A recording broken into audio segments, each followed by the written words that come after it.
How much do you own your decisions? Are you sure you know all the causes that led you to open this video, for instance? Let me tell you about the famous research that challenged our perceived free will.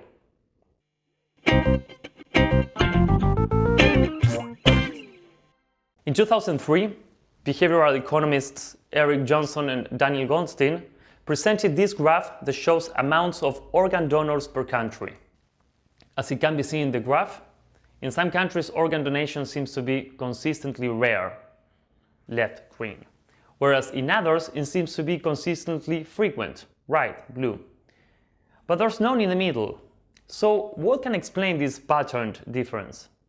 The key wasn't in any cultural, political, economical or moral difference between the countries, but it's something much more subtle: the design of the forms they used for asking citizens if they wanted to become organ donors.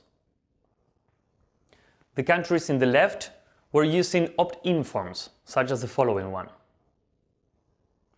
Check the box if you want to participate in the organ donor program. People tended not to check the box, and in consequence, they will not donate their organs. The countries in the right were using opt-out forms instead. Check the box if you don't want to participate in the organ donor program. People tended not to check the box, but in these cases, they will become organ donors. Contrary to intuition, people were not behaving differently in countries with different organ donor rates. In all cases, people did the exact same thing. They tended not to check the box.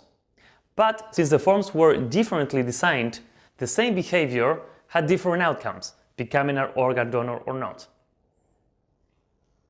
Johnson and Goldstein explained this phenomenon as a cognitive bias. Whenever an alternative is set as default, then the cost of all other alternatives increases virtually in comparison, because it makes us assess what happens if I do nothing against what happens if I do. In consequence, we tend to choose defaults, that is, we tend to accept what the form designer has chosen for us. It is very important to pay attention to this. Consider how many of your life decisions might have not depended only on you, but on the person who designed the form. This technique is indeed very easy to apply and more usual than you might expect. For example, some people write, "Would you be interested in a call?" and they get some calls. But other people write instead, "I have a spare time tomorrow between 3 and 6 p.m. I will give you a call to discuss this unless you are not interested." And they naturally get much more calls. And this effect increases the more you stress the seriousness of the choice. You can see it frequently in newsletter subscription forms, for example.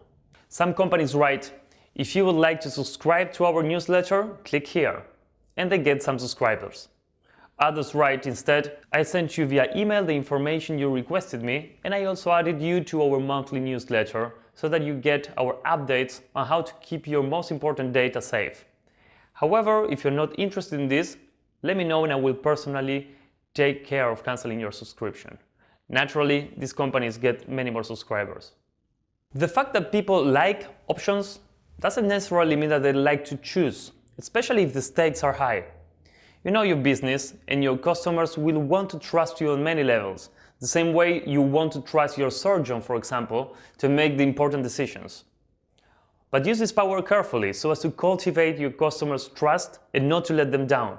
Take care that the defaults you provide lead to the best customer experience possible, because that's the path most customers will tend to choose.